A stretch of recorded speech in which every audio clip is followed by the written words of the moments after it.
Então, dito isso, prosseguimos para o nosso primeiro momento, né, com a fala de Cláudio Paixão. Oi, Cláudio, tudo bem? Olá, tudo bem, pessoal?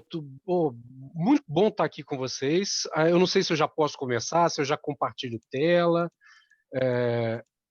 Só um minuto, Cláudio, deixa eu te apresentar para o pessoal, aí eu Tá passo a joia, tá palavra bom, para tá bom, você, tá bom. tudo bem? Tudo Então, bem. beleza. Cláudio, ele é coordenador do Gabinete de Estudos da Informação e do Imaginário, dedicando-se a pesquisas que abordam temas relacionados aos comportamentos e práticas informacionais e dimensões simbólicas do uso da informação.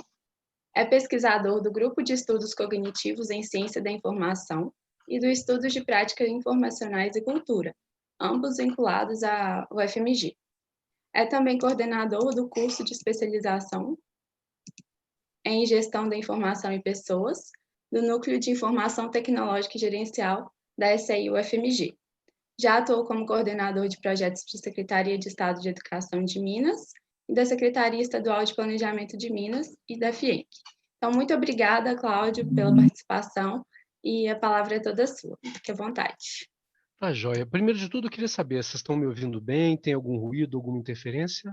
Todo mundo bem? Ok. Maravilha. Eu vou tentar compartilhar uma tela para vocês acompanharem. Vamos ver se vai dar certo. Aí vocês vão me falar se vai dar tudo certinho. Vamos ver se Dá vai para ver para direitinho, Cláudio. né? Vamos ver se vai para dela cheia. Foi? Tá aparecendo para vocês? Sim, tá ótimo. Ótimo, maravilha. Gente, então eu vou começar agradecendo ao meu contato, né, o Tiago, né, e a todo mundo que participou da organização, mas especialmente a ele que me procurou e desde então eu tenho estado em contato com ele. Com muita alegria que eu volto à Fundação João Pinheiro. Eu acho que foi em 2000, talvez 99, 2000, eu tive a oportunidade, 2001, eu tive a oportunidade de lecionar para as turmas da formação, né, de administração pública.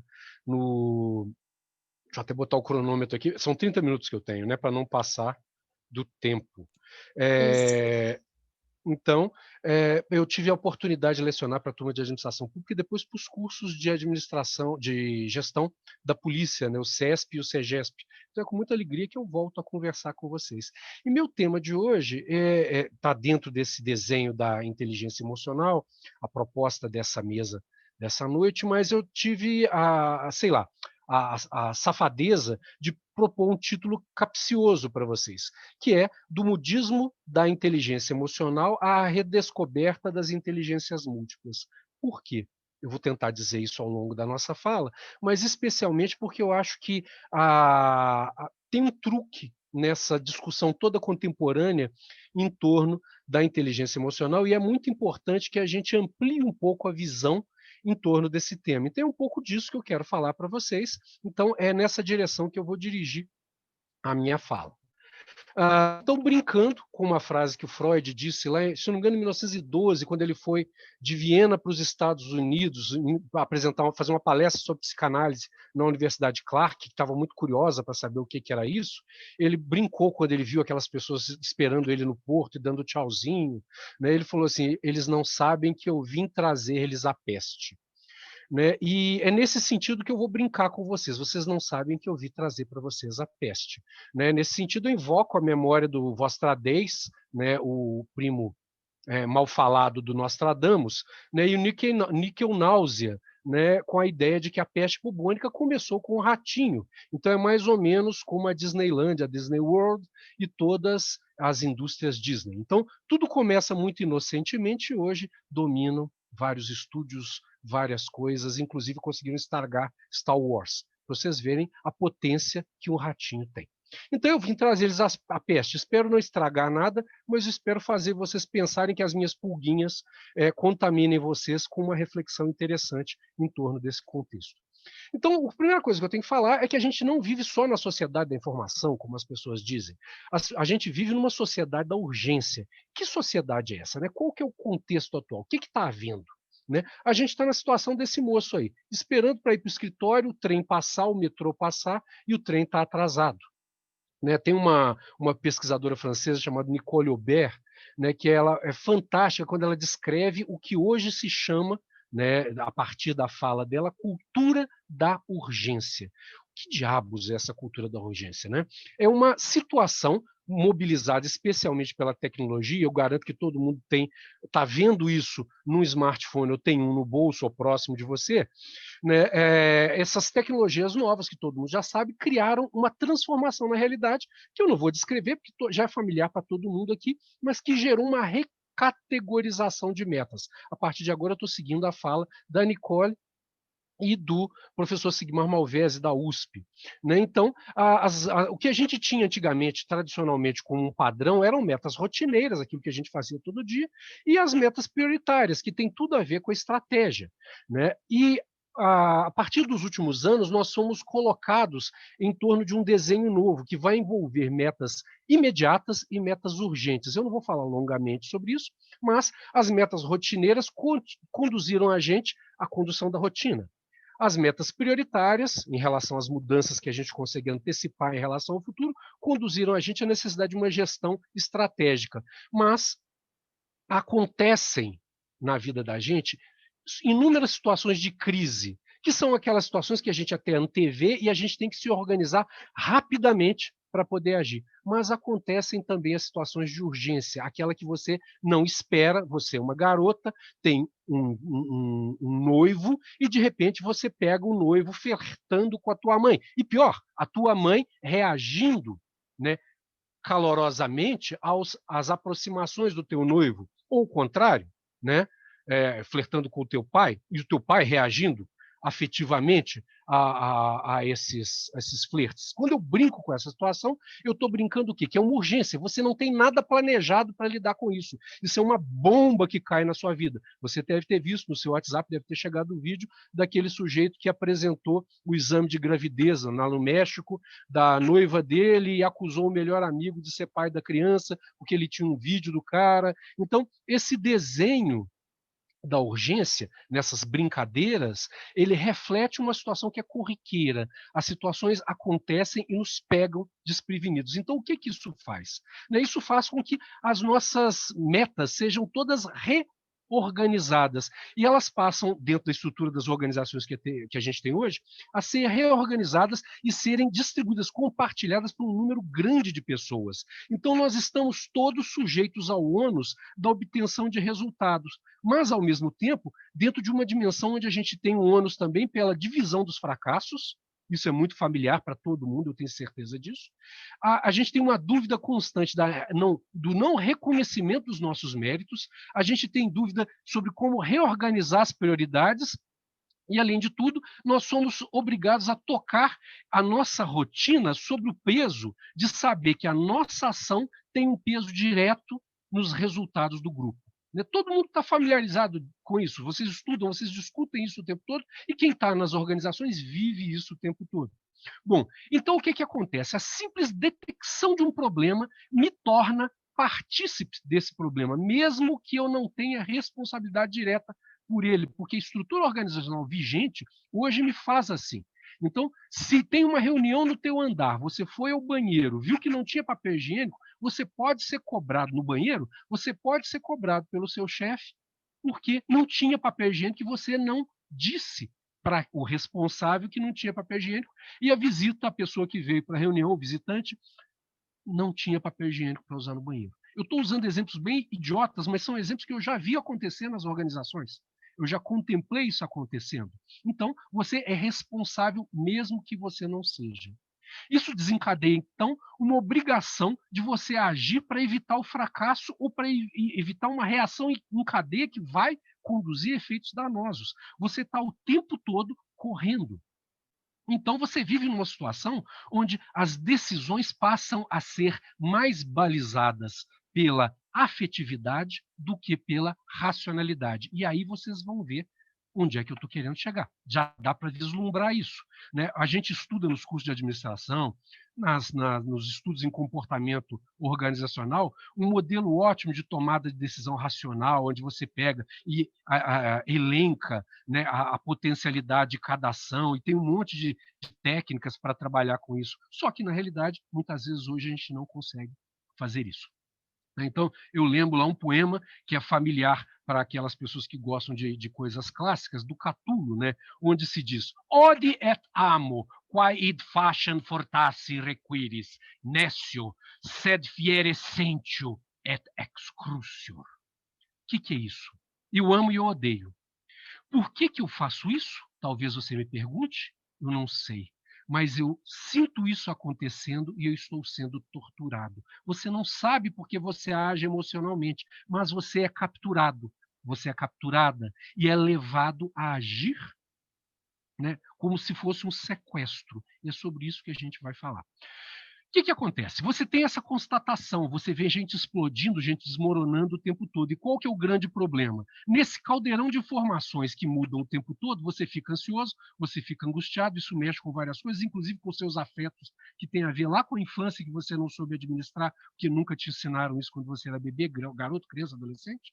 E aí você busca o quê? Soluções fáceis. E é aí que você cai em armadilhas, né? Então a gente pode brincar que existe aí uma pegadinha, né? Yeah, yeah! E tem muita pegadinha, muita gente vendendo produtos maravilhosos, soluções maravilhosas, né? E que são, na maioria delas, problemáticas. Desconfie sempre daquela pessoa que diz ligue já, ou daquela pessoa que tem uma solução mágica para o seu problema.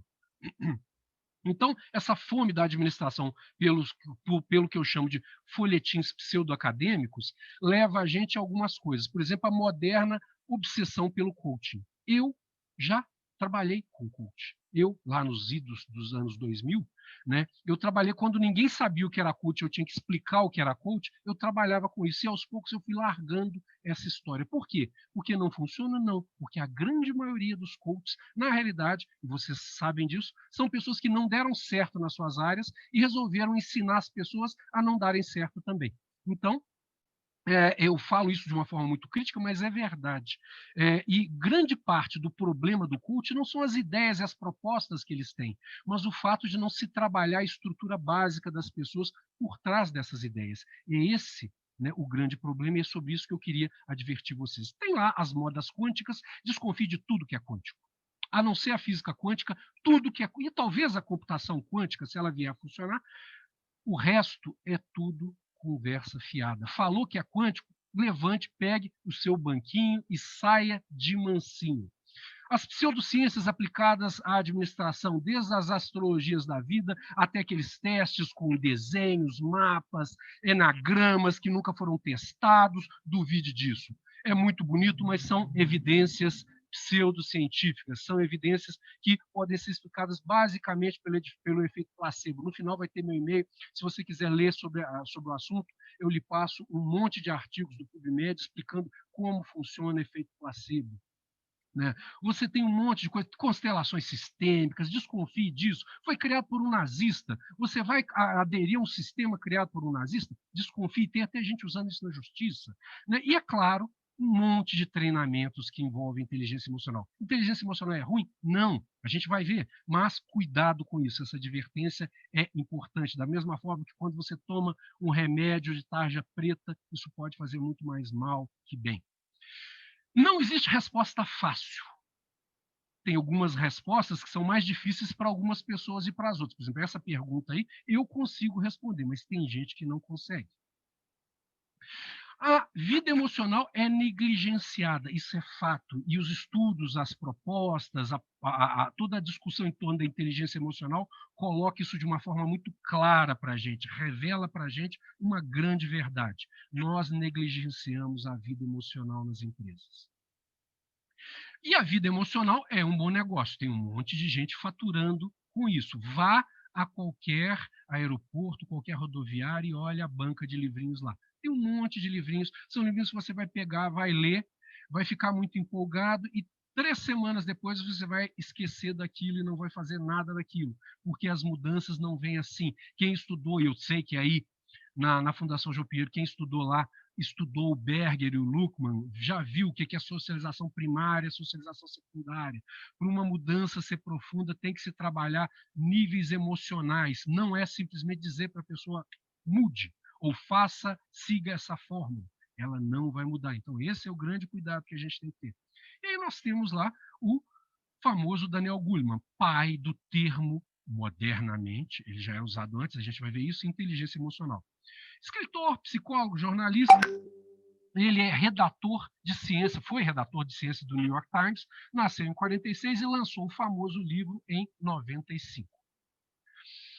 O termo inteligência emocional não é novo, né? Ele foi sendo construído no passado até o Daniel se apropriar dele. Mas a origem da ideia está lá em Charles Darwin, né? O Charles Darwin, nosso querido, né?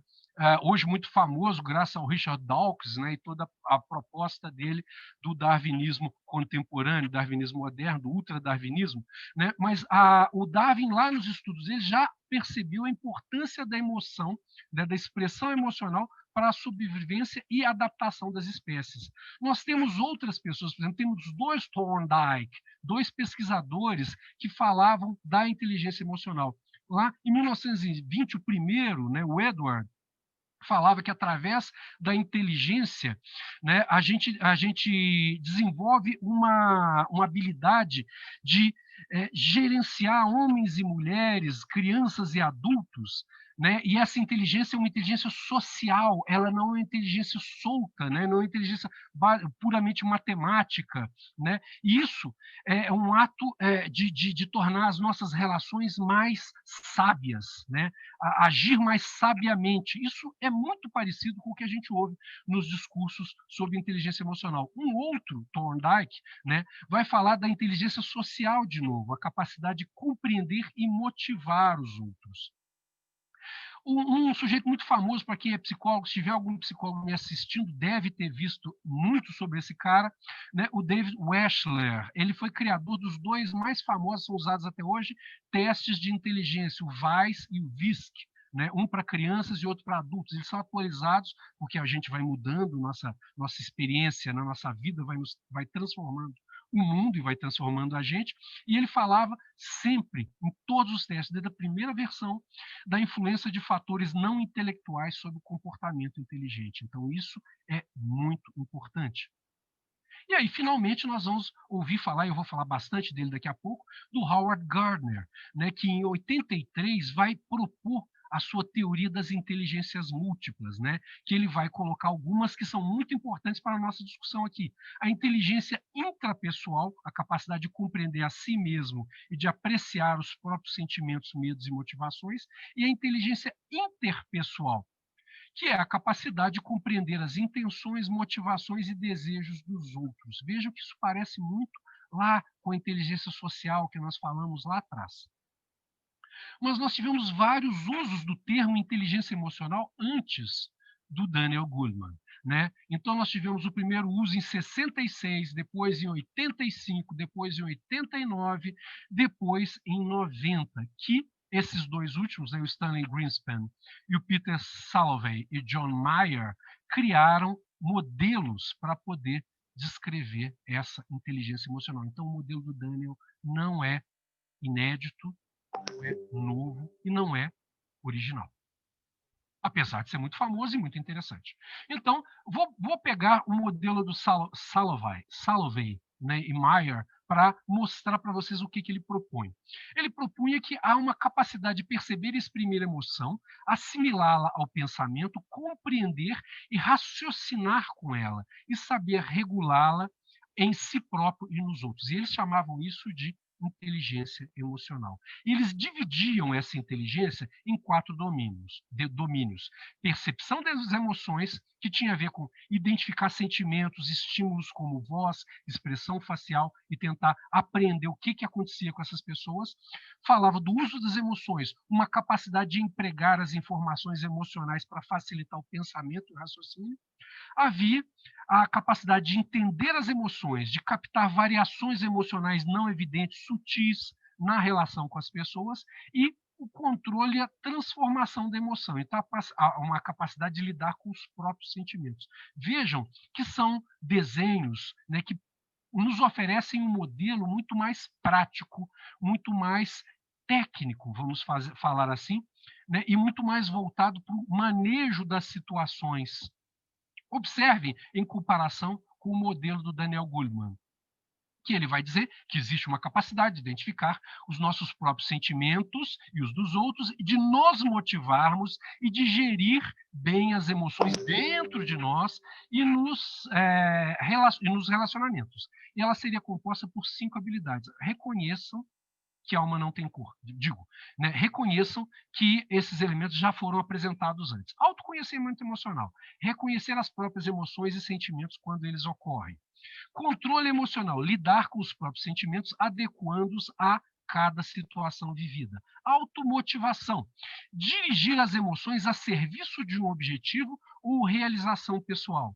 Reconhecimento de emoções em outras pessoas e capacidade de experimentar empatia. E habilidade em relacionamentos interpessoais, utilizando competências sociais. Vejam que esses desenhos já apareceram antes, mas há um pequeno deslocamento aqui. O deslocamento ele vai mais depositar nos seus ombros uma responsabilidade, quase como dentro de uma fórmula de autoajuda. Isso é muito perigoso. Né?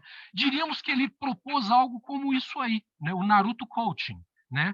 Uma passagem de um modelo mais analítico, mais técnico, para um desenho mais autoajuda, onde responsabiliza você, deposita nos seus ombros a tarefa pela mudança. O que pode acontecer? Você pode ter tido a sorte, ao longo da sua vida, de ter passado por uma série de mecanismos que tenham te dado mais autonomia, mais segurança para lidar, por exemplo, com as questões de apego, com as questões de insegurança, e aí sim você desenvolver a partir dessas estratégias, mudanças, mas pode ser que não.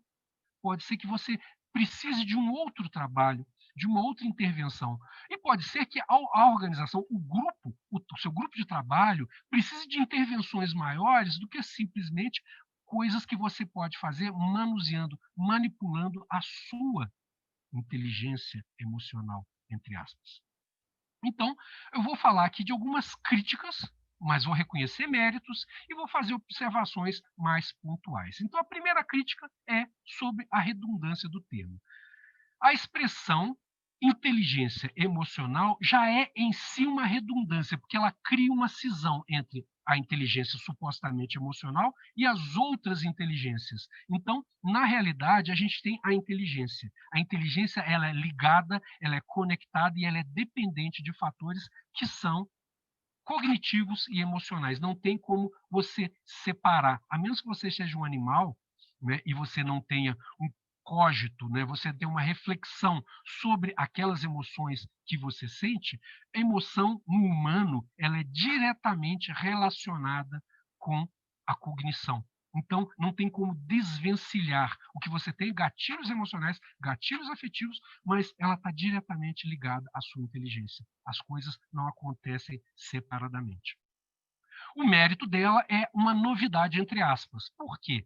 Ao trazer essa discussão para o mundo da administração, uma discussão que era acadêmica, ele realmente popularizou isso e fez com que as organizações percebessem que a dimensão emocional ela é importante. Mas, rapidamente, criaram uma forma de transformar você num precarizado da emoção, um precarizado da inteligência emocional. Ou seja, depositaram em você a responsabilidade para você mudar. Isso é muito perigoso. Né? Você, da mesma forma que um cara que dirige um Uber, que entrega um iFood, ele não é um empreendedor. Aliás, eu discuto até o que é um empreendedor. Eu vou pela versão clássica. Empreendedor é aquela pessoa que criou uma ideia nova. Os outros tiveram um negócio, são empresários, criaram empreendimentos. Mas não vou discutir isso aqui nesse momento. Então, essa novidade produz a valorização de um aspecto negligenciado há muito tempo, que é o aspecto dos sentimentos e das emoções, que eram vistos como algo a ser reprimido, a ser controlado para não perturbar o raciocínio lógico. Agora tem toda uma valorização, mas vejam bem, você é um precarizado da inteligência emocional. Você tem que lidar com isso e a organização não está nem se lixando para você.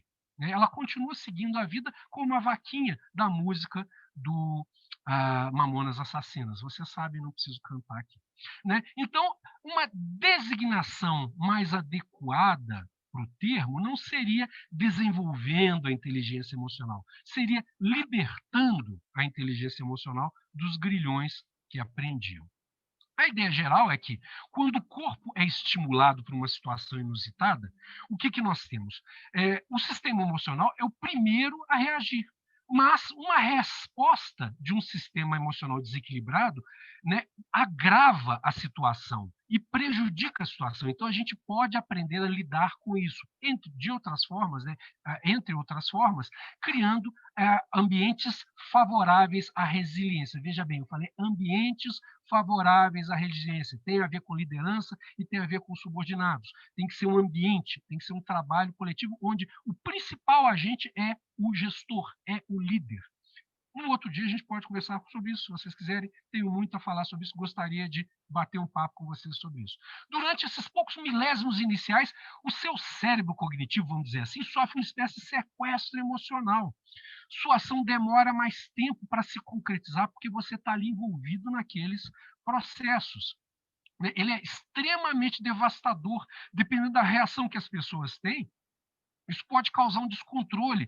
E aí, quando você se descontrola, o seu interlocutor tem ira, né? Ele se descontrola de volta. Então, se você fica agressivo, a pessoa fica agressiva e gera um ciclo vicioso. A resposta mais empática, em tese, daria àquela outra pessoa uma tranquilidade para ela baixar o nível de tensão e vocês terem resultados melhores consigo e com o outro. O que o autor sugere? Ele sugere que esse desequilíbrio emocional tende a prejudicar o nosso organismo. Ele está certíssimo, né? O estresse prolongado causa uma série de questões. Quando eu estou estressado, o que acontece? Minhas pupilas dilatam, minha boca seca, meu pescoço se endurece, meu coração começa a bater forte, meu peito, né? Começa a doer, eu tenho palpitação, começa a suar, os músculos ficam tensos, porque eu vou correr, lutar, né? Ou fugir. Eu tenho uma respiração rápida e superficial, porque eu tenho que hiperventilar e hiperoxigenar o organismo para os meus músculos reagirem. Agora, o que isso faz lá dentro? Dentro de mim eu tenho uma série de aspectos escondidos, né? Meu corpo fica pronto para ação. A ação não acontece quando eu estou estressado, então eu fico travado, agarrado, e aí isso vai se prolongando. A adrenalina, que era para explodir, passar rápido para a reação de luta ou fuga, não passa. Ela fica ali no organismo, isso vai prejudicando. Sua pressão aumenta e não abaixa, então a pressão aumentada. O seu fígado começa a produzir glicose para dar energia para os músculos, e aí você não descarrega essa energia, você vai produzindo mais glicose, isso causa uma série de efeitos danosos. A sua digestão passa, ela para, porque a energia vai para outros lugares, atrapalha a digestão. Síndrome do intestino irritado, uma série de seus esfíncteres travam, síndrome do intestino irritado. Você vai ter cortisol no seu organismo, você vai começar a ter ali uma reação de corticoides muito grande, isso vai deprimir o seu sistema imunológico, porque você está preparado para se recuperar de machucados momentâneos, não para infecções a longo prazo. Então você vai ser um sujeito frágil a infecções. O que isso provoca? Te ferra. Esse é o grande campo que se abriu a partir da discussão da inteligência emocional e que é fundamental a gente ter atenção. O autor sugere que a gente pode treinar a inteligência emocional, que a gente pode fazer esse treinamento ainda na infância, quando o cérebro da criança está mais suscetível a novas experiências. Maravilhoso! Podemos fazer isso sim, sabe como? Criando empatia, por um lado, criando um ambiente favorável para a resiliência dessas crianças, por outro lado. Esse trabalho conjunto é muito importante. Mas o que a gente faz com o adulto? Eu cito aqui um caso de um jovem executivo que eu conheci, que ele tinha uma infância que não possibilitou essas coisas. O que acontecia? Ele fez um monte de treinamentos de inteligência emocional, de outras técnicas, era um grande vendedor, era um grande cara para negociar contratos, mas se ele encontrasse uma pessoa autoritária diante dele, ele entregava até a comissão dele. Por que ele fazia isso? Porque eram disparados gatilhos de inferioridade. Ele não conseguia se colocar. Depois ele tinha crises de raiva, de fúria, mas na hora que ele estava diante da pessoa, ele era sequestrado e paralisado. Foi um longo trabalho com ele para ele reverter esse processo. Agora, como que isso acontece? Não é simplesmente dando técnicas, Karate Kid, bota casaco, pendura casaco, tira casaco, derruba casaco, luça para lá, luça para cá, mostra pinta a parede, mostra pinta. Não é assim. Infelizmente, Cobra Kai, Karate Kid são lindos na tela, mas você não aprende Karate de uma hora para outra. Você não aprende Kung Fu, Aikido, Nunjitsu, Kinanju, do Remo Williams, de uma hora para outra. Você não consegue fazer isso. Então, Para o autor, o receio de reduzir pessoas reprimidas está gerando uma quantidade muito grande de gente mal educada e emocionalmente menos apta. Concordo plenamente com ele. É isso mesmo, está sim. Só que o outro lado também é verdade. O nosso esforço para desreprimir as coisas, né, também está gerando gente que tem um limiar de resistência à frustração muito baixo. Isso gera o quê? Mais problemas de que a gente podia dizer de inteligência emocional. As pessoas não conseguem ser frustradas e quando elas não conseguem ser frustradas, elas explodem ou desmoronam. Isso é um assunto para um outro dia, uma outra conversa. Ele vai propor 5 passos, né, o Goleman lá, para a gente poder trabalhar no preparo emocional. Perceber as próprias emoções e as dos outros. Né? Reconhecer a emoção como uma oportunidade para intimidade, muito bom. Ouvir com empatia e legitimar os sentimentos do outro, perfeito. Ajudar as pessoas a verbalizarem as suas emoções, maravilhoso. Propor limites pedagógicos e ajudar as pessoas a encontrarem soluções para os seus problemas, muito bom. Esses exercícios são fantásticos. A gente só tem que pensar que existem pessoas ali que nem todas as pessoas são treináveis da mesma forma. Então, essas prescrições são ótimas como algo a se alcançar, mas o trabalho tem que ser um trabalho individual e que precisa mexer em bases muito mais complexas. O problema disso é o que eu disse, é uma panaceia universal que é vendida como a solução dos seus problemas. Sabe, o amante profissional, talvez eu seja a solução dos seus problemas, carinhoso, bom nível social, inteligente e à disposição para um relacionamento íntimo discreto? Não é verdade. Né? Não resolve tudo e tem a bipolarização da inteligência, que é um problema seríssimo. O Yves Delatey, um pesquisador lá da USP, né, da área da educação, ele é psicólogo, ele fala que teve um problema danado quando a gente dividiu a inteligência lá quando a gente pensou os currículos em 2 grupos. Então, o menino que sabe matemática é inteligência. Quem sabe história é ok. Né? Então, isso faz com que quem é bom em matemática chame quem é ruim de burro. E quem não aprendeu história, é preguiçoso, porque história não é tão difícil assim. Essa divisão da inteligência em campos, ela gera sequelas que são muito perigosas. E é por isso que é bom retornar ao Howard Gardner, porque ele vai falar disso tudo. Ele passou por um longo percurso, né, que combinou psicologia, sociologia e antropologia. Ele tem um currículo extenso, não só de estudos, mas de experiências práticas, né, onde ele vai juntar teorias, principalmente do Jérôme Brunet, né, e do Jean Piaget, na hora de construir o desenho dele. Ele vai falar que a inteligência ela é muito mais ampla do que a inteligência emocional e que elas se conversam entre si. Ele vai falar de 7 dimensões. Só as 2 últimas, inteligência interpessoal e habilidade, né, que é a habilidade de compreender os outros, e a inteligência interpessoal, o relacionamento consigo mesmo e o autoconhecimento, é que são abordadas pela todo o discurso da inteligência emocional e que elas não podem ser trabalhadas sem as outras. Inteligência linguística, lógica matemática, corporal sinestésica, espacial e até inteligência musical, porque elas vão abrir, amplificar a perspectiva que as pessoas têm da sua própria capacidade. Então, para o Gardner, a inteligência é múltipla. E o grupo dele explora justamente esse espectro de manifestações da inteligência que a gente mencionou. E eu queria chamar muito a atenção porque esse par linguístico, lógico, matemático, né, essa divisão, né, em quem é bom em gramática, quem é bom em lógica e matemática e os outros são os outros e só, já trouxe vítimas famosas, entre elas o Einstein e o Jung.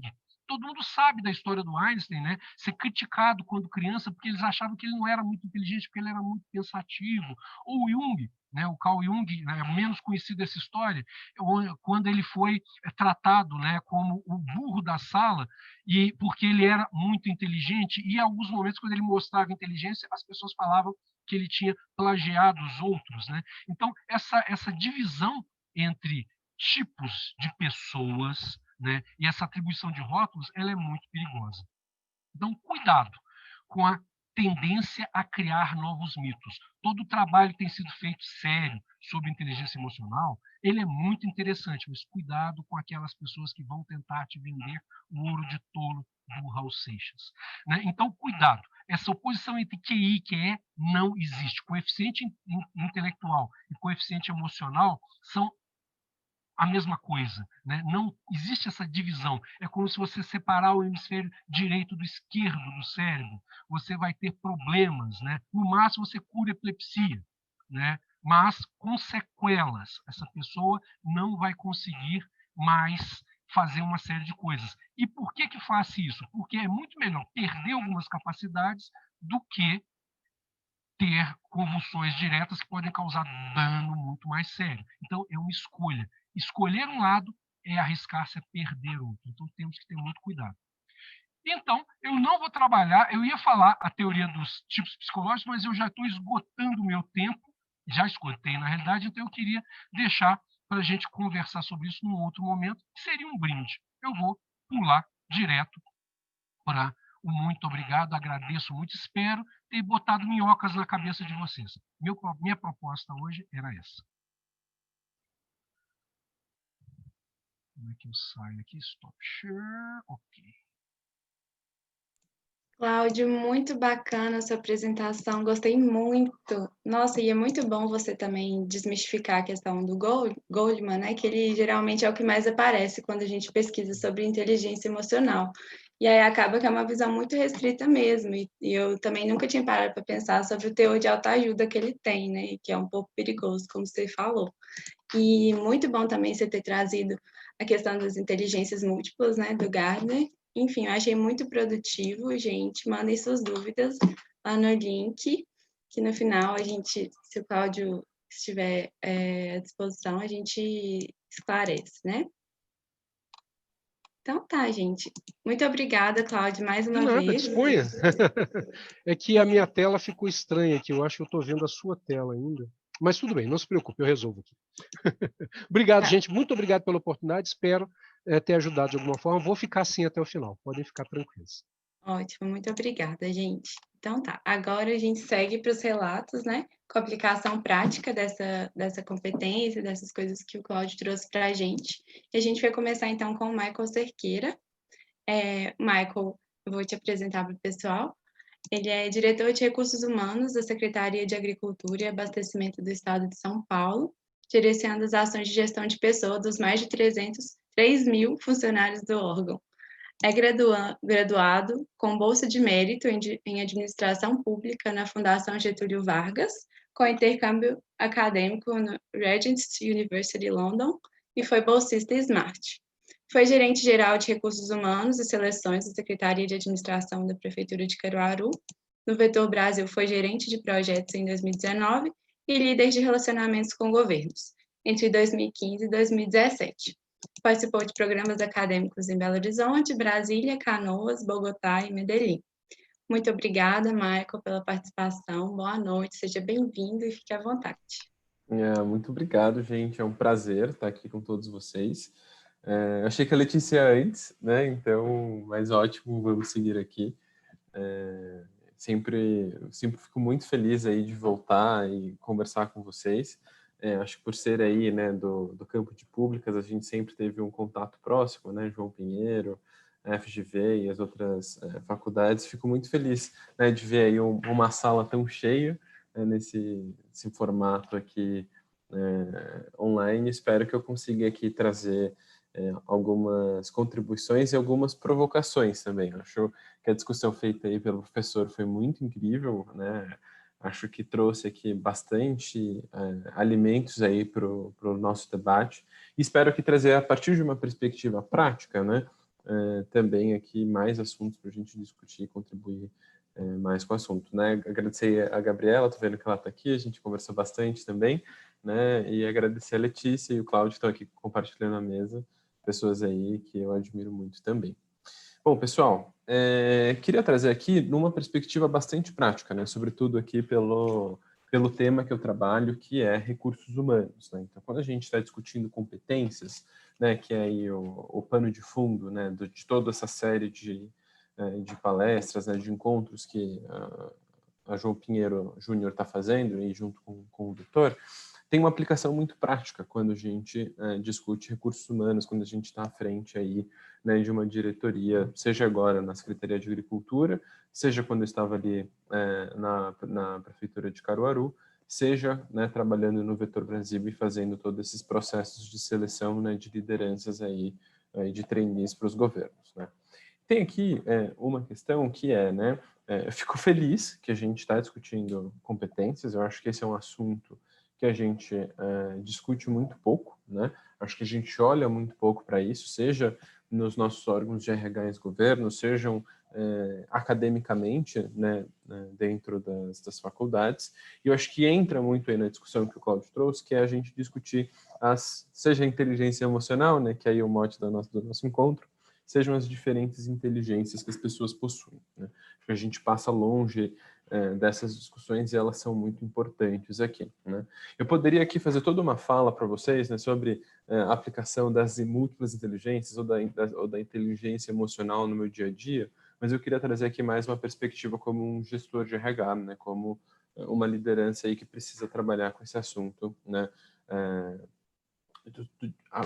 assim, né, praticamente todos os dias. E a gente tem uma questão que né, hoje em termos de organização de órgãos de recursos humanos no Brasil, né, você discutir competência, você discutir inteligência emocional, você discutir múltiplas inteligências, é um assunto que ele é bastante difícil, né? E ele é difícil porque a gente tem problemas estruturais em termos de gestão de pessoas que eles estão muito difíceis, estão muito distantes dessas discussões, né?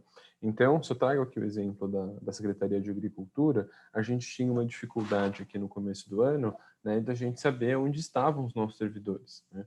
Então, se eu estou numa secretaria onde eu nem consigo ter acesso à informação com facilidade, eu chegar para a minha equipe e querer discutir, né, inteligência emocional, é um assunto que está muito distante, né? Então, quando, né, mesmo ali na faculdade, acho que tanto eu como fazendo GV, quanto vocês ali, né, estando se formando aí na Fundação João Pinheiro, que eu tenho certeza e tenho muita tranquilidade de dizer que são das melhores formações de administração pública no Brasil, esse é um assunto que a gente passa muito batido, a gente passa distante, né? Às vezes quem quer se aprofundar no assunto, né, que consegue ter acesso. Então, você como gestor, você ali, né, como quem está trabalhando e precisa de fato discutir o assunto, é realmente muito difícil, né? Porque de fato a gente tem, né, um gap ali na formação das pessoas, na formação da sua equipe, e você tem outros problemas, outras dificuldades que elas estão muito mais distantes, elas estão realmente muito difíceis, né? Então, eu conseguir trabalhar esses assuntos é um grande desafio. E se eu viesse aqui falar para vocês que, olha, pessoal, aqui a gente tem um super exemplo, né, de trabalho, de como a gente olha para competências, de como a gente olha para a inteligência emocional dentro do RH, seja em Caruaru, seja em São Paulo, eu estaria mentindo. Hoje a gente não consegue ter capacidade da gente trabalhar com esses assuntos. Mas tem um aspecto disso que eu acho que é muito importante da gente discutir, que é que a gente trabalha com competências, a gente trabalha com as múltiplas inteligências, com inteligência emocional, de uma forma indireta praticamente todos os dias. E muitas vezes sem que as pessoas elas saibam disso, né? Então, quando a gente está ali numa secretaria, a gente está lidando com uma série de pessoas todos os dias. Quando você está tomando decisões, quando você está reunindo ali informações para você influenciar algum assunto, para você pautar alguma agenda, você precisa lidar com uma série de informações para você conseguir fazer com que aquilo tenha sucesso. E quando a gente está discutindo posições de liderança dentro do governo, a gente também está olhando para cada uma dessas competências e muitas vezes sem com que a gente tenha atenção suficiente para isso, né? Então, muitas vezes ali, quando eu estou conversando, né, com o secretário, a gente precisa fazer uma seleção para algum cargo, muitas vezes a gente tem ali uma discussão, preciso de uma pessoa, né, que consiga me entender, preciso de uma pessoa que consiga ali, né, não desistir fácil dos problemas, etc. E a gente está discutindo competências sem que a gente, de fato, esteja dando os nomes aos bois. Então, muito da discussão aqui, que eu acho que é super importante, e por isso eu fico feliz da gente estar fazendo um evento como esse, é que, de fato, a gente precisa preparar não só, né, a gente aqui, né, como profissionais de administração pública, mas a gente precisa capacitar as equipes dos lugares onde a gente está para a gente conseguir identificar todas essas questões e, de fato, a gente influenciar e garantir que a gente tome melhores decisões, né? E aqui a gente não precisa entrar, né, necessariamente no tem que dar o nome correto para competência, isso daqui, isso aqui é inteligência emocional, isso aqui são as várias inteligências, mas é de fato a gente olhar para as nossas lideranças, olhar para os nossos tomadores de decisão e de fato garantir que eles tenham, né, os elementos suficientes para garantir que eles façam uma boa gestão. Então, toda a questão aqui, toda a discussão que eu gostaria, né, de trazer para vocês é de como que a gente articula competências, de como a gente articula essas múltiplas inteligências para a gente conseguir fomentar as lideranças nesse sentido e para a gente trazer mais resultados para o trabalho do que a gente faz, né?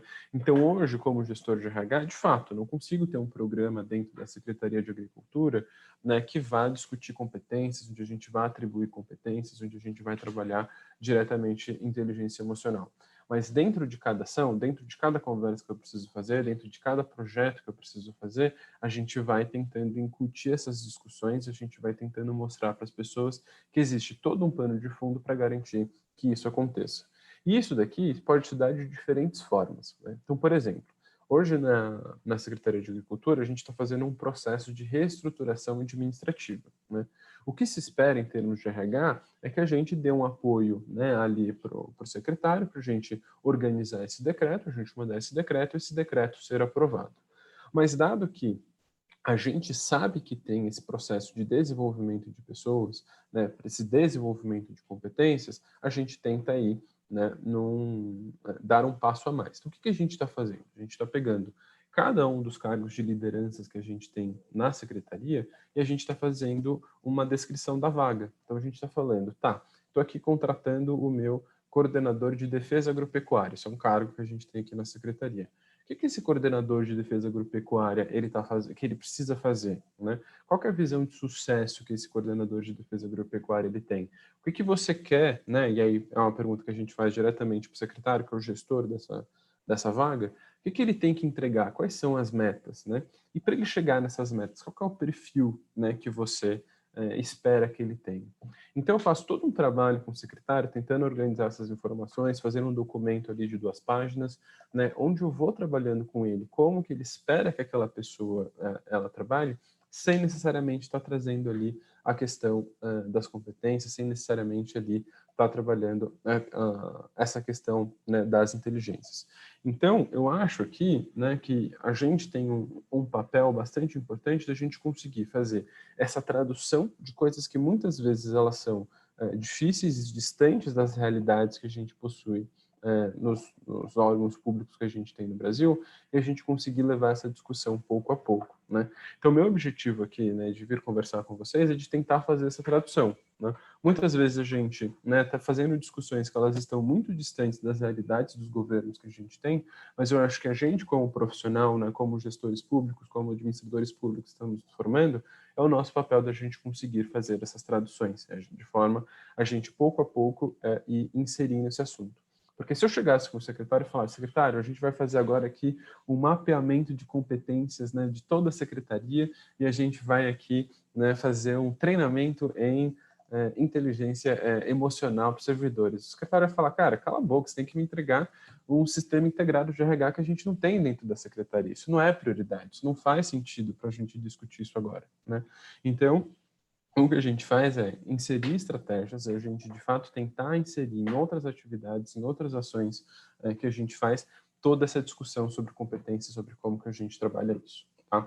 Então, isso daqui é um comentário geral que eu fiz em torno de competência, acho que em relação ao tema, sobre como isso entra no dia a dia do trabalho, e eu gostaria de, né, trabalhar aqui um pouco mais sobre essa discussão sobre inteligência emocional, né, sobre ali o tema sobre o tema mesmo que a gente tem para discutir hoje, né? Esse é outro assunto que a gente tem uma dificuldade muito grande, né? Se a gente vai falar, né, sobretudo em tempos de pandemia, né?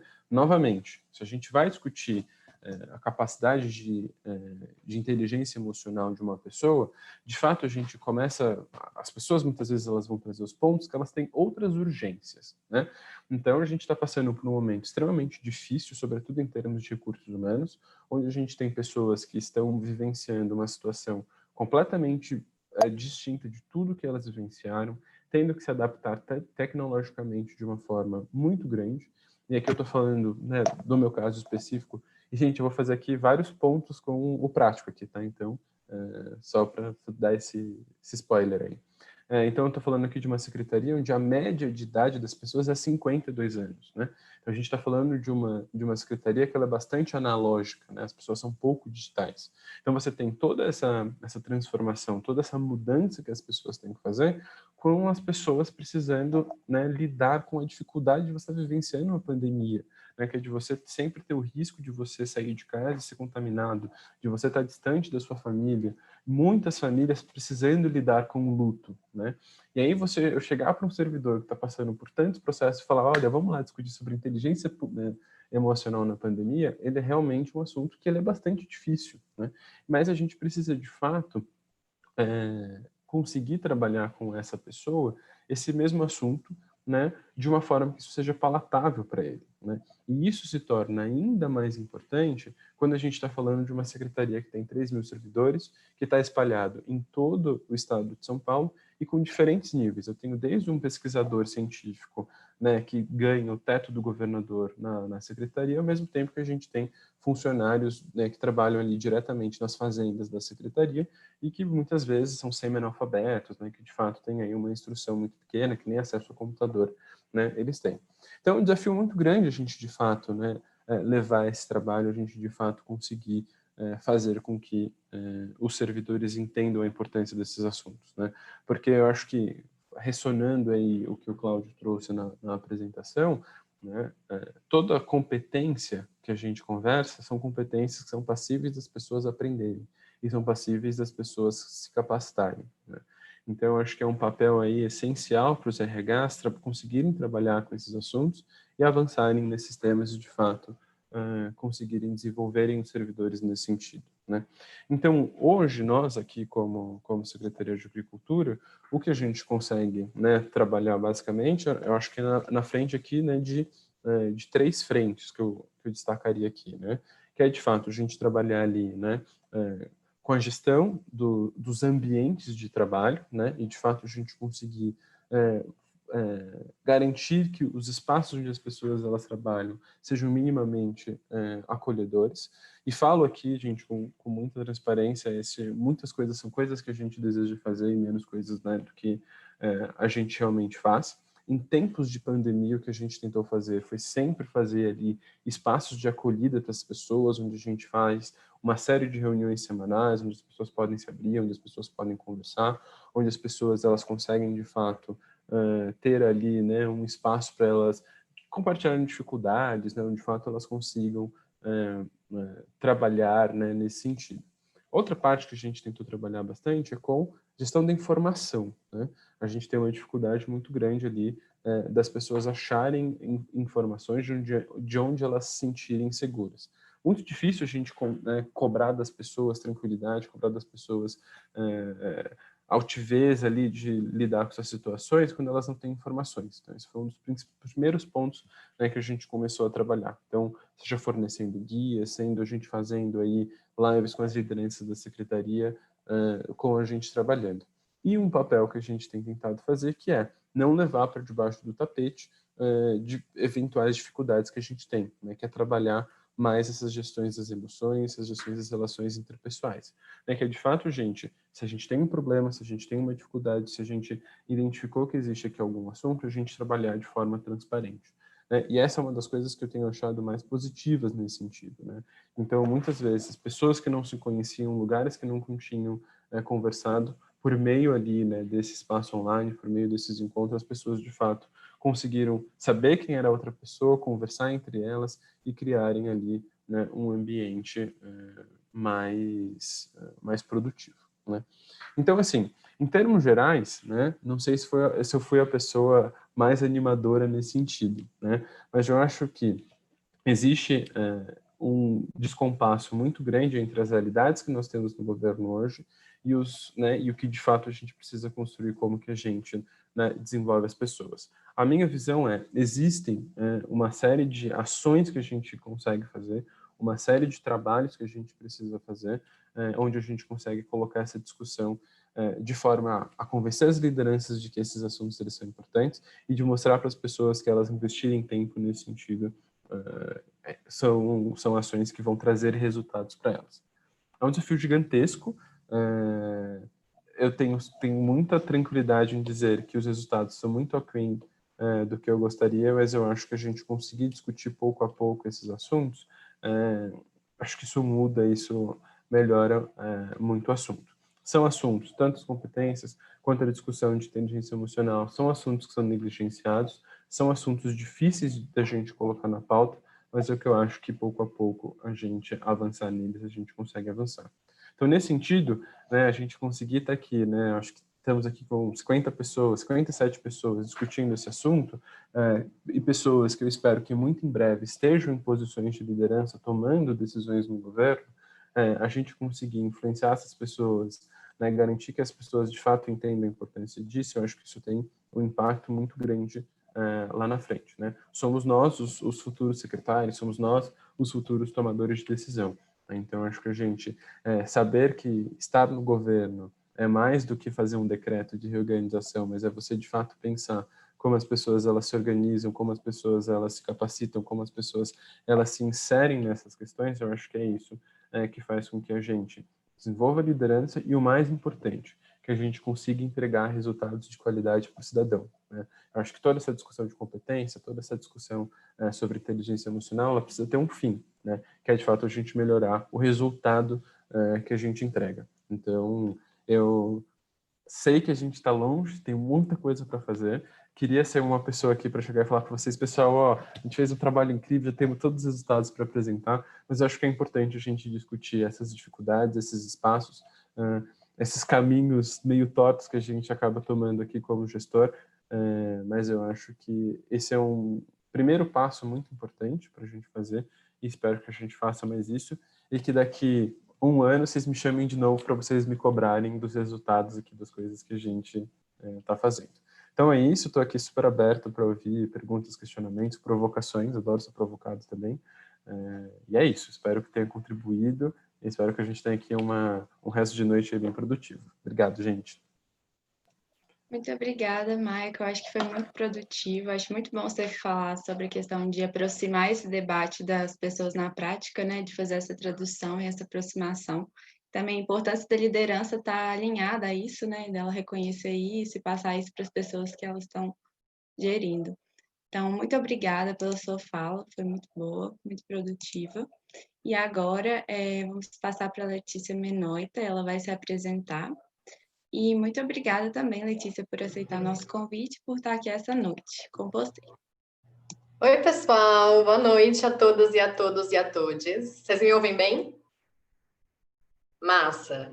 Eu queria começar falando que para mim é um prazer e uma honra dupla estar aqui. Primeiro pelo super convite, admiro muito a João Pinheiro Júnior, o Vetor. Então, muito legal estar aqui, muito legal também a aula do professor Cláudio, foi um prazer. Mas também é muito especial estar aqui por estar compondo esse espaço com o Michael, que é um dos meus melhores amigos e é uma das minhas grandes referências mesmo, assim, de gestão pública. E é muito curioso, porque eu e o Mike, a gente estudou juntos, mas a gente ficou muito amigos justamente organizando um evento de alunos para alunos no campo de públicas, né? Então tem super a ver com isso, então acho que é muito simbólico a gente estar aqui. Para mim é uma grande honra, muito obrigada para todo mundo que está aí me ouvindo. Eu vou dividir a minha fala, quando eu estava organizando, em dois momentos, em dois blocos. O primeiro que eu vou compartilhar com vocês a minha trajetória. E por que eu decidi compartilhar com vocês a minha trajetória? Porque ouvindo o professor Cláudio, até lendo o texto que ele indicou, eu fico pensando como é que a gente desenvolve, né? Competências socioemocionais, inteligência emocional, como é que a gente desenvolve isso? E para mim, é muito através do acesso a repertórios. A gente é quem a gente é pelos repertórios que a gente acessa. Então, eu queria compartilhar um pouco com vocês sobre a minha trajetória e pensar como, a partir desses repertórios que eu acessei, eu construí a minha inteligência emocional, né? Então, o primeiro bloco é nesse sentido. E o segundo bloco também é uma provocação, que assim como o Michael, eu estou aqui para trazer muito mais reflexões do que respostas, e que bom, acho que é isso, né? Isso que move. Mas é para a gente pensar qual que é a relação de direitos humanos com inteligência emocional, com competências, com desenvolvimento de competências. Como é que essas duas coisas se conectam? Então, são esses dois blocos que eu vou falar, tá bom? Então, vamos lá, vou começar compartilhando sobre a minha trajetória, então. Então, meu nome é Letícia Menoita, eu sou formada também em Administração Pública pela Fundação Getúlio Vargas, me formei com bolsa de estudo por necessidade econômica durante os 5 anos da graduação, e eu sou completamente apaixonada por políticas públicas mesmo e pela potência que tanto as políticas públicas como as ações públicas têm de realmente mudar a vida das pessoas e trazer dignidade para a vida das pessoas. E eu tive a grande oportunidade de fazer uma faculdade que é muito vivencial, e isso é muito raro, né? Então, eu viajei para muitos municípios, muitos estados, e inclusive para fora do país, estudando administração. Estou compartilhando isso porque... Vocês estão me ouvindo ou cortou? Estão me ouvindo? Tá. Tá dando umas travadinhas, Lê. Alguém travou. Agora travou bem. Sério? Voltou? Tá, é que a minha internet é um pouco instável. Mas voltou, vocês acham? Tá, obrigada. É isso, assim, eu tô compartilhando isso sobre ter feito uma faculdade vivencial, porque eu pude entender que um marcador muito importante na minha formação, e a formação não se encerra na graduação, é a parte vivencial. Eu sou muito movida pela vivência. E isso se compõe em várias escolhas que eu tenho feito de carreira. A primeira delas é quando eu ainda estava na faculdade, a escolha de fazer intercâmbio no México. Eu decidi fazer intercâmbio no México, no CID, no Centro de Investigação e Docências Econômicas, porque eu queria muito me aproximar do saber da América Latina. Acho que, tradicionalmente, a gente tem uma proximidade muito grande com o saber ocidental, branco, e eu sentia muita falta de me aproximar do conhecimento da América Latina. Isso tem a ver com essa escolha, né, de ampliar o meu repertório para além da minha bolha, e isso tem a ver com as construções da inteligência, né, de forma ampla. E aí, ainda na faculdade, eu estagiei no Vetor também, junto com o Michael, e aí eu quero compartilhar um pouco sobre isso, porque tem a ver também com uma competência que eu acho que é importante de ser destacada. Quando eu fui estagiar no Vetor, o Vetor era uma equipe muito pequena, tinham 4 pessoas, eu e o Michael, estagiário, e mais 2, que é a Tâmara e a Joyce. E a Tâmara e a Joyce têm uma vivência bizarramente incrível em consultoria, em gestão de processos, em impacto em escala, e eu não tenho essa vivência, né? Naquela época, muito menos. Mas eu tinha uma vivência sobre pensar diversidade, muito pequena, mas eu tinha. E aí eu estou trazendo isso porque a minha grande entrega enquanto estagiária do Vetor foi ter construído o primeiro know-how de diversidade da organização, o que foi a semente do programa de fomento à diversidade no governo do Vetor, que hoje é um dos grandes pilares do Vetor. E aí eu estou compartilhando essa história porque foi muito interessante. Isso foi justamente o que eu entreguei. O que eu mais aprendi foi justamente pensar a gestão de processos, toda a parte que envolve planejamento estratégico enquanto cultura organizacional, tudo isso. Então, eu acho que tem uma parte importante que deve ser destacada enquanto competência e a inteligência emocional, que é entender que as nossas competências, elas também são complementares e contrastantes ao contexto que a gente está inserido. Então, quando eu trabalhava no Vetor, essa minha competência da diversidade, no contraste, é a que eu conseguia mais entregar, né, no contraste com a equipe. E o que eu conseguia mais aprender era em relação a processos de trabalho, enfim, gestão. Então, acho que isso já é uma coisa legal, né? Que a competência não é fixa, ela é mutável de acordo também e relacional com esse contexto que a gente está inserido, e é legal observar isso, né? Para a gente saber, enfim, também se enxergar nesse contexto. E aí é isso, assim, me formei na faculdade, resolvi prestar processo seletivo do Vetor para ser trainee de gestão pública e fui alocada em Sobral. Hoje eu estou em Sobral, faz quase 3 anos que eu estou aqui. Para quem não conhece, é o interior do Ceará, um município de 200 mil habitantes. Estou falando o número errado, 200 mil habitantes. A 4 horas da capital. E aí, a escolha de ter vindo para cá, né, quando o Vetor disponibilizou o questionário de prioridades e, enfim, e o que você queria e não queria, eu priorizei absolutamente sair de São Paulo e trabalhar com assistência social e direitos humanos, porque eu queria expandir meu repertório. Para mim, tem uma máxima que é: a administração pública não é São Paulo e a administração pública não são as capitais. São também, mas não podem se reduzir a isso. Em geral, a nossa formação enquanto administradores está muito restrita a isso, né? A São Paulo, a capitais ou a Sudeste. Então, eu tinha muito essa máxima que eu precisava conhecer outros repertórios e me conectar com outras urgências. E aí é isso, né? Tenho feito a escolha de estar aqui e eu trabalho na unidade de gerenciamento de projetos de prevenção de violência, uma política pública que tem como objetivo garantir o direito à vida, então, reduzir o número de homicídios de adolescentes e jovens de 10 a 29 anos do município, através da garantia de direitos. E aí, outra coisa que eu estou fazendo atualmente, estou fazendo uma pós-graduação em Direitos Humanos do Instituto Esperança Garcia. Para quem não conhece, o Instituto Esperança Garcia é um instituto do Piauí, de Teresina, formado somente por professoras mulheres, a maioria negra, a maioria do Nordeste. Então, também a escolha de pagar, eu pago, né? É a primeira vez que eu pago, eu só tinha estado com bolsa, mas a escolha de pagar e destinar esse dinheiro a uma organização independente que é formada e protagonizada por mulheres, em sua maioria negras.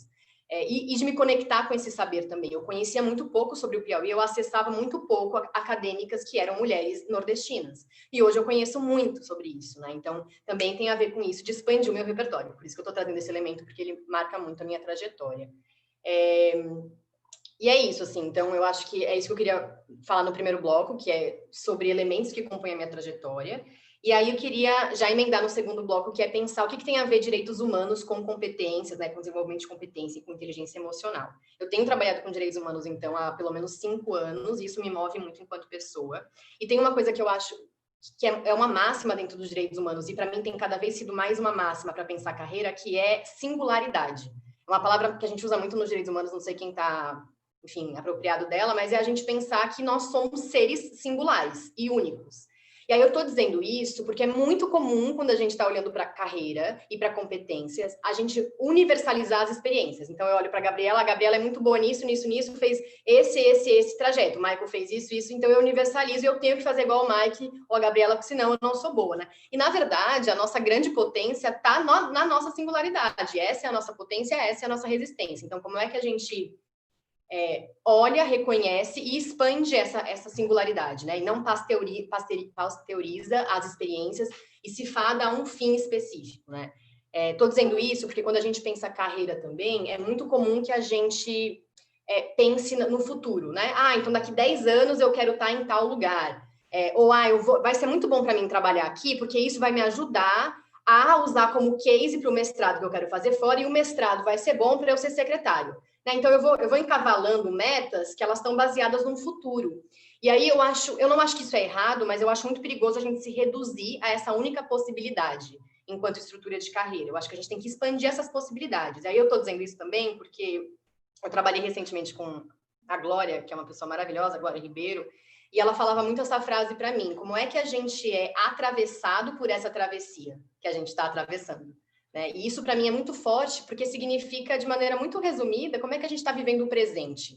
Como é que a gente está vivendo esse presente? Essa experiência que eu estou vivendo agora, de trabalho, de estágio, de academia, seja lá o que for, ela tem uma produção de sentido para agora? Porque claro que ela pode estar conectada com o meu propósito mais a longo prazo e mais amplo, mas ela está conectada com o meu sentido do agora? E aí eu estou falando isso também porque, para mim, quando eu li o texto que o professor Cláudio indicou, como é que a gente desenvolve empatia, escuta, consciência, quando a gente está conectado com o presente?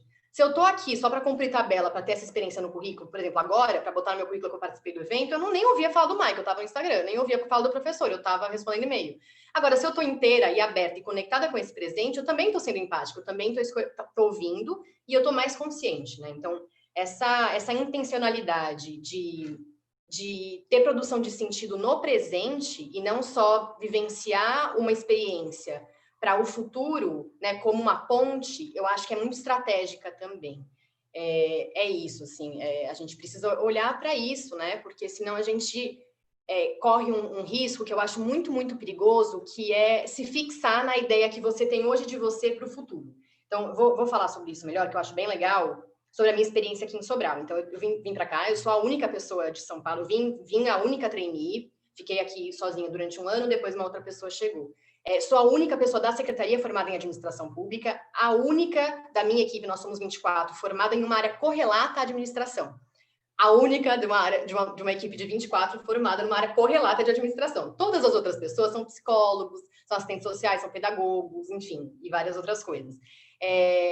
E é isso, uma coisa importante de falar é que a minha equipe é majoritariamente negra. Então, 80% da equipe hoje se reconhece como negras e negros, 48% veio da periferia, uma grande parte já teve um parente assassinado, a maioria também é jovem. Então, quando eu estou falando disso, eu estou falando de uma política pública com lugar de fala. Mas, para mim, que sou uma mulher branca do centro de São Paulo, que tenho vários marcadores de vulnerabilidade, mas sou uma mulher branca de São Paulo, estar nesse contexto é extremamente importante para eu ampliar os meus repertórios e ser afetada com isso. Então, eu sou uma pessoa muito diferente do que eu era há 4 anos atrás. Vocês entendem, se há 4 anos atrás eu tivesse decidido que o meu objetivo principal é fazer mestrado no tal tema, em tal país, e aí pensar do que vai me levar a isso, eu não seria quem eu sou, porque eu mudei, né? Então, o problema da gente fixar quem a gente é e não ser afetado por essa travessia que a gente está atravessando é esse também. Eu não tô me possibilitando mudar, né, nesse caminho, e aí com isso abrir outros caminhos que antes eu não via, sabe? Eu não visualizava. Então, acho que essa é uma primeira coisa importante e eu acho que é legal da gente olhar. E uma segunda coisa que eu acho bacana, que aí é uma provocação, é a gente pensar enquanto profissionais, né, enquanto gestores e gestoras públicas. Quem é no Brasil que tem a oportunidade de desenvolver competências socioemocionais e inteligência emocional? Quem é? A gente trabalha com prevenção de homicídios aqui, né? Violências, a violência letal, e aí não precisa, enfim, ser muito especialista para ver isso diariamente. Diariamente a gente percebe que homicídio no Brasil tem CEP, tem idade e tem cor, ou seja, não é aleatório. A gente está falando de uma política pública e de uma política de Estado estruturalmente, historicamente, dos matáveis. Quem são os matáveis, né? E aí, uma outra professora que eu queria citar é a Sueli Carneiro, que fez o doutorado dela, filósofa, né, maravilhosa, fez o doutorado dela pensando o epistemicídio, que é isso, assim, o epistemicídio, eu vou dar uma mega resumida, acho que depois alguém, se quiser, pode olhar, mas é a gente fadar as pessoas apenas, e aí as pessoas negras, apenas as condições de tarefismo, né, e não de potencialidades intelectuais que todas e todos nós temos, né, mas a gente fadar e reduzir a apenas um aspecto tecnicista e de tarefismo, né. E aí, é isso, assim, vou dar um exemplo. A empresa que mais emprega aqui em Sobral é a Grendene. Não sei se vocês conhecem a Grendene, que faz sapato, né, faz a Melissa, a Ipanema, faz a maior parte dos sapatos, a Grendene faz. O que os jovens, se vão trabalhar na Grendene, vão fazer? Vão fazer a parte operacional, né? É operário mesmo, é chão de fábrica. É 20 vezes, 200 vezes, 15 minutos de almoço, né? 15 minutos de intervalo, fazer uma coisa operacional. Como é que a gente, enquanto política pública, está possibilitando condições para que os cidadãos e as cidadãs possam desenvolver as suas inteligências para além do tarefismo, né? E aí, como fazer isso? Se a gente está estruturalmente, na verdade, matando, né? Muito mais violando direitos do que garantindo. Eu queria trazer 2 pontos rápidos para a gente pensar sobre isso. O primeiro é diversidade nas equipes e o segundo é a territorialidade da gestão.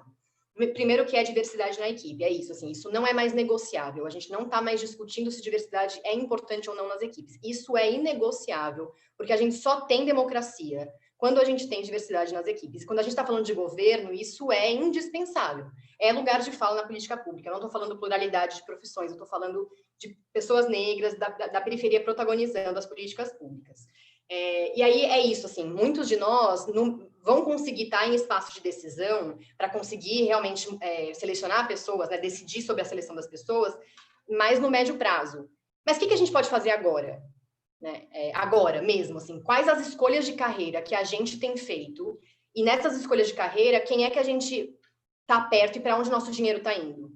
Então, é essa provocação que eu queria fazer, assim. Então, se a gente pudesse pensar rápido, quantos professores e professoras negras você teve na faculdade mesmo, e quantos gestoras e gestores públicos negros você admira, reconhece e conhece, né? Provavelmente são muito poucos. Então, como é que a gente pode pensar escolhas de carreira que mudem isso no agora? Então, eu vou escolher trabalhar em tal município porque eu sei que eu preciso conhecer esse repertório, e é muito distante de mim. Eu vou escolher tal curso porque eu sei que é tal professor que é negro, que eu quero me aproximar, que eu não conheço e já ouvi falar bem, né? Então, enfim, acho que essa é uma provocação importante. E uma última coisa é o segundo elemento de como é que a gente pensa, então, o fomento a competências socioemocionais, inteligência emocional para cidadãos e cidadãs, que é a gente pensar uma territorialidade da gestão. A gente tem uma máxima no nosso trabalho que é direito nenhum é garantido no ar-condicionado no escritório da secretaria. Direito nenhum. Claro que a gestão importa pra caralho, tô falando palavrão, mas é isso, a gestão importa muito para apoiar, mas ela por só não garante nenhum direito. todos os direitos são garantidos no território, todos sem exceção. Quais são as condições que a gente está dando de trabalho para o território conseguir garantir esses direitos de forma ampla e digna? Condições de trabalho, como computador e nananã, processos seletivos inteligentes, porque se o Michael falou que é raro a gente ter processo seletivo inteligente na gestão, no território é muito menos. É super raro a gente ter processos seletivos que valorizem as competências de lideranças comunitárias. Por que essas lideranças comunitárias que são fodas para mesmo assim, muito fodas, não estão ocupando esses espaços? Porque a gente tem processos seletivos que são burros, que fazem análise de currículo de somatória de ponto, gente. É isso que a gente precisa para trabalhar no CREAS, ser orientador social? Não é, né? Como é que a gente pensa essa inteligência também? Como é que a gente, enquanto gestão, está empaticamente aberto, com canais estruturados e sistemáticos para ouvir e trazer retornos para as equipes da ponta? Então, a gente tem reuniões sistemáticas entre a equipe da gestão e a equipe da ponta. A gente traz retornos, a gente explica por que esse indicador é importante, por que essa demanda desse documento é importante, como é que são os encontros sistemáticos. Não é pontual uma vez na vida, porque o programa que eu participo do selo Unicef pediu para ter um encontro participativo. Não, é de maneira sistemática, uma vez por semana, uma vez a cada 15 dias, é encontros sistemáticos com as equipes do território. Como é que a gente pensa esses retornos e esses diálogos com as equipes do território? Porque isso é empatia também, isso é garantir que a política pública vai chegar em quem historicamente ela não chegou. Então, são esses dois pontos que eu queria falar, diversidade na equipe e territorialidade da gestão, que a gente tem chamado aqui assim. Mas é isso, gente. Queria concluir dizendo que eu acho que a gente olhar para a inteligência emocional, né, na carreira é pensar na nossa singularidade, pensar nas escolhas de repertório que a gente está acessando enquanto carreira, porque isso tem a ver com as inteligências que a gente desenvolve, e pensar como é que a gente consegue, enquanto política pública, fomentar oportunidades e garantias de direito que também fomentem isso, né, nos cidadãos e nas cidadãs. Acho que isso é essencial. É isso, gente. Muito obrigada. Estou super aberta para a gente conversar depois. Muito obrigada, Letícia. Assim, sem palavras com o seu relato, sério. Muito bom, incrível. E ouvir pessoas assim, você e o Michael, assim, no setor público, é muito gratificante, dá uma esperança, assim, nas coisas melhorarem. E muito legal essa questão que você trouxe da diversidade, né, e territorialidade, e também a questão de tentar promover isso da forma que a gente consegue, né? Então, a gente segue agora para o momento de perguntas e respostas, né? Primeiro a gente vai fazer a pergunta para o Michael. E, gente, por favor, segue aí o link no chat para vocês fazerem perguntas para o pessoal. E então tá, vou fazer a primeira pergunta para o Michael, por favor. Então tá, Michael, como você recomenda trabalhar essa gestão das emoções fora da pandemia? Quais atitudes você acha que serão mais relevantes para os futuros líderes estimularem sua equipe nesse tema? Muito bom. Acho que essa é uma pergunta que ela é bastante importante, porque de fato a gente precisa pensar na vida pós-pandemia, fora da pandemia, né? Uma das coisas que eu tento fazer aqui, né, como gestor né, qualquer coisa que a gente faça aqui, como iniciativa, como ideia, como ação, ela precisa funcionar tanto na pandemia quanto fora da pandemia. Eu acho que a gente construir soluções que só dialoguem ali para uma situação específica, eu acho que a gente diminui a potencialidade dela. O que a gente precisa reconhecer é que você vai estar em diferentes contextos. E eu fiquei muito feliz como as nossas falas, eu acho que elas foram muito complementares, mesmo elas sendo bastante diferentes, né? Tanto do Cláudio, quanto a minha, quanto da Letícia, né? E eu acho que a gente entender a pandemia como um contexto, é um contexto que dificulta, que faz as coisas serem mais difíceis, mas que elas não tiram a importância, né, da gente, de fato, desenvolver esses assuntos dentro das pandemias. E contando novamente aí com o contexto, eu acho que tem várias frentes que a gente possa trabalhar e depende muito aí de como que a gente está trabalhando. Eu acho que vocês ali, né, como empresa júnior de um curso de gestão pública, vocês estão fazendo um trabalho que ele é bastante importante. Vocês estão pautando a agenda em relação a esse assunto e trazendo, né, eu que estou no governo, a Letícia que está no governo, Cláudio que está na academia, vocês que, né, não sei se já estão estagiando ou não, mas que muito em breve vão estar no governo, vocês estão pautando a agenda de uma forma que ela é bastante importante, tá? Então, acho que essa é uma das frentes de ação que elas são muito importantes. A gente tem o terceiro setor, e o Vetor está aqui, né, que é outra organização que também vai pautar esse assunto de uma diferente forma. Mas acho que a gente olhando aqui, né, como governo, como como lideranças, eu acho que né? É mostrar para as pessoas que a gente discutir inteligência emocional, a gente discutir competências está no nosso dia a dia. Eu acho que é voltar àquela nossa discussão que a gente discutir liderança, a gente discutir entrega de resultados é algo que está em todos os lugares, né? A gente, né, tentar mostrar ali para as pessoas que estão trabalhando diretamente com a gente que fazer reestruturação administrativa não é só fazer a publicação do decreto. Você fazer a contratação, né, de uma empresa para, sei lá, fornecer ar-condicionado para a secretaria, não é só o ato de você ir lá fazer a compra daquele ar-condicionado.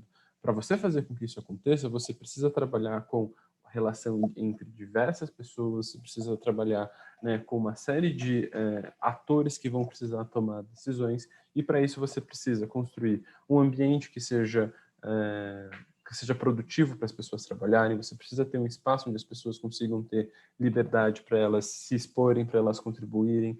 Você precisa ter um espaço muito diverso aqui, né, Letícia, trazendo a ressonância aqui com a sua fala. A gente precisa ter espaços diversos para a gente não construir políticas públicas que são ruins, né? A gente tem um monte de política pública que é mal feita no Brasil porque as pessoas não conhecem os problemas que elas estão resolvendo.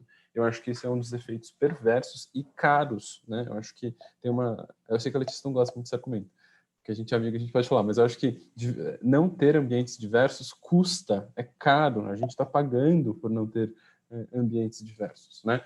Então eu acho que esse é o espaço, é a gente conseguir mostrar para as pessoas que discutir competência, discutir inteligência emocional, está em tudo que a gente faz e interfere diretamente na entrega de resultado para as pessoas. E a gente trabalhar com isso é diferente. Nós, como gestores de RH, como pessoas, como gestores públicos, a gente precisa traduzir. Vai ter líder seu, vai ter pessoas suas, que vai ser muito fácil discutir isso. Hoje, a minha liderança não é tão simples, eu preciso traduzir isso. Eu acho que isso a gente precisa. E para isso, eu preciso ter um contato direto com professores como o Cláudio, para falar, Cláudio, eu estou com esse desafio aqui, como que eu traduzo para o meu secretário a importância de trabalhar isso? Então, eu acho que a gente construir essas redes, construir esses espaços para a gente, né, conseguir ir avançando nesse assunto. Não sei se eu respondi, gente. Não, tentei isso aqui ser... Vim direto ao ponto. Acho que foi ótimo, Michael. Acho que foi muito bom. Muito obrigada. Agora eu vou fazer a pergunta para o Cláudio. A pessoa falou assim: como trazer o desenvolvimento das inteligências para a realidade das organizações? Faz sentido estudar e promover uma melhor comunicação entre as pessoas? Exemplo, facilitação de grupos. Tem sim, tem muitas formas de fazer essa construção. E eu estava pensando muito nessa proposta que o Michael falou. É fundamental. Aliás, eu vou me aproveitar, eu sou uma pessoa muito safada, eu vou me aproveitar do que a Letícia falou e do que o Michael falou. Eu sou descarado, né? Mas eu me lembro muito de um trabalho que o pessoal fez em Medellín, na Colômbia, para criar os parques biblioteca, a iniciativa, né, de duas administrações da Prefeitura de Medellín, e eles fizeram um trabalho muito legal que lembra muito Paulo Freire naquele livro dele, a Extensão e... Eu nunca lembro o nome dele, Extensão e Comunidade. Bom, eu tenho ele aqui, na próxima pergunta, quando alguém estiver falando, eu vou lá e busco o livro e colo. Mas o que o Paulo Freire propunha? Ele propunha justamente essa fala da Letícia, né, de você ir ao espaço, né, e você promover um diálogo, né? Nós, como técnicos, como acadêmicos, nós temos um conhecimento, sim, mas a comunidade tem um conhecimento que é muito, e uma estruturação que é própria, e que é própria dela. Então você tem que conhecer o território, e lá eles falavam isso, que entrar num território novo, seja uma organização pública, seja uma comunidade, né, é como desarmar uma bomba relógio. Você não chega de uma vez cortando o fio azul ou o fio vermelho, como a gente vê nos filmes, né? Você tem que ir com muita delicadeza, porque aquilo pode explodir na tua cara. Então, essa aproximação cuidadosa, conhecer a comunidade, trazer sim, mas ouvir muito, né, é muito importante. Tem uma ação que ela é sistêmica, na melhor concepção da palavra. E aí, nesse sentido, tem alguns caminhos. Por exemplo, se eu quero trabalhar outras habilidades, eu posso utilizar os recursos que as pessoas têm para aquelas habilidades e introduzir especialmente 3 aspectos: uma relação afetiva e a construção de empatia, né? Então, como é que eu demonstro, como é que eu ensino empatia?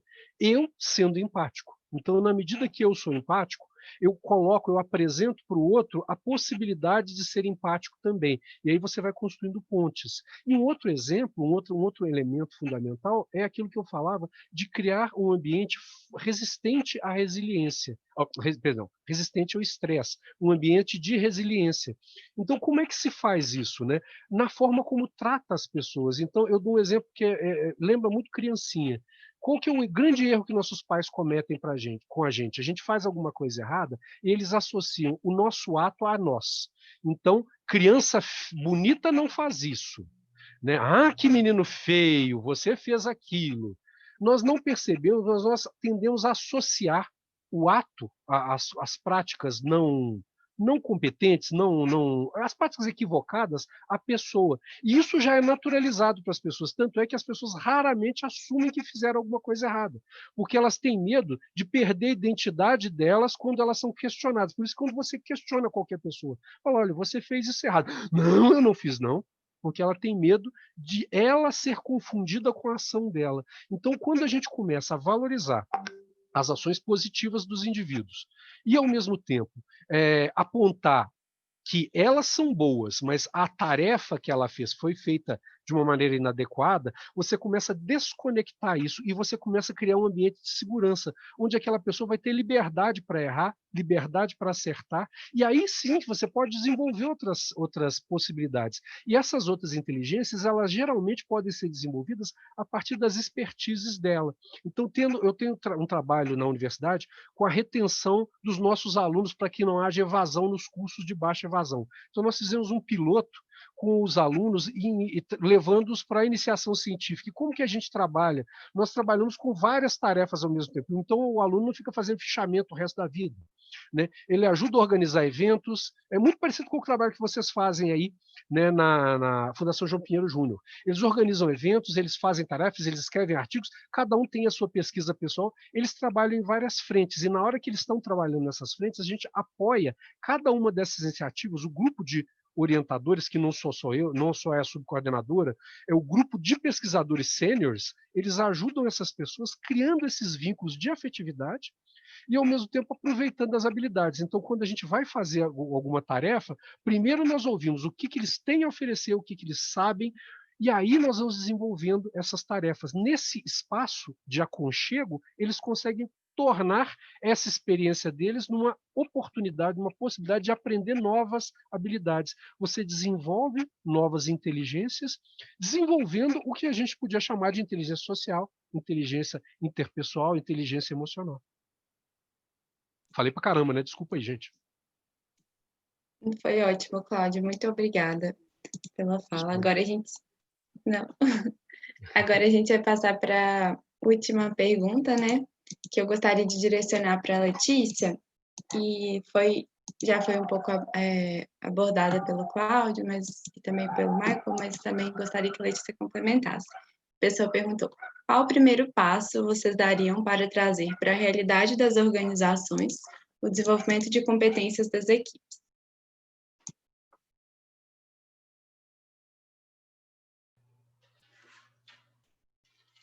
Massa, é isso, eu acho que o Mike respondeu bastante, né, o professor Cláudio também. Para mim, vou repetir trazendo um caso que eu não falei, mas para mim está muito latente o quanto a gente precisa, né, pensando uma organização enquanto gestão pública, a gente precisa trazer a temporalidade e a urgência do território para dentro da gestão pública. Aí eu vou trazer um caso que para a gente é muito diário, mas acho que pouca gente sabe, então acho que é legal compartilhar. Imagina que tem um jovem, vou chamar ele de Jorge. O Jorge tem 12 anos, 13 anos, e ele mora no bairro Vila União, um bairro da periferia aqui de Sobral. E aí ele está na época, então, de ensino médio, e a escola dele de referência do ensino médio fica num bairro vizinho, é 2 ruas da casa dele. Só que é num bairro vizinho, não é o bairro exatamente dele, é 2 ruas, essa é a escola de referência. Ele não fez a matrícula, ele não foi. Para a educação, para a Secretaria de Educação, é um dado de ou evasão, né, ou não foi, né, não rematrícula, enfim, de um ano para o outro, ou se ele tiver saído no meio do ano de evasão, enfim, de infrequência e tal. E aí, o que a gente que é uma política pública de direitos humanos com inserção territorial, o que a gente percebe em muitos desses casos, que é muito, muito comum, o Jorge tem uma vulnerabilidade que é chamada de limitação de circulação territorial. Ele não pode ir para aquele bairro vizinho, que é 2 ruas, porque ele tem limitação de circulação territorial. O que é isso? O bairro que ele mora é comandado por uma facção diferente do bairro vizinho. Seja Jorge envolvido ou não com facção. Em geral, não é. Jorge não é envolvido com facção, mas o bairro que ele mora é comandado por uma facção e o bairro vizinho é outra facção. E aí ele não pode ir para a escola. Ele não pode, porque se ele for, ele vai ser jurado de morte, como já aconteceu com o irmão dele. Ou o irmão dele já foi morto, e aí é justamente por causa disso que ele, enfim, não pode, né? E aí a Secretaria de Educação não acessa essa informação. Então, eu acho que é isso, assim, você entende que é uma outra urgência do território? A gestão pública está se organizando como? E faz sentido ela se organizar assim? Escolas de referência, territórios de visão, e é isso, né? E aí a gente que tem uma equipe territorial percebe isso e tenta, faz um diagnóstico, bom, é só o Jorge? Não, é o Jorge, o irmão do Jorge, o primo dele e também mais outro caso nada a ver, né? Enfim, que o Jorge não conhece.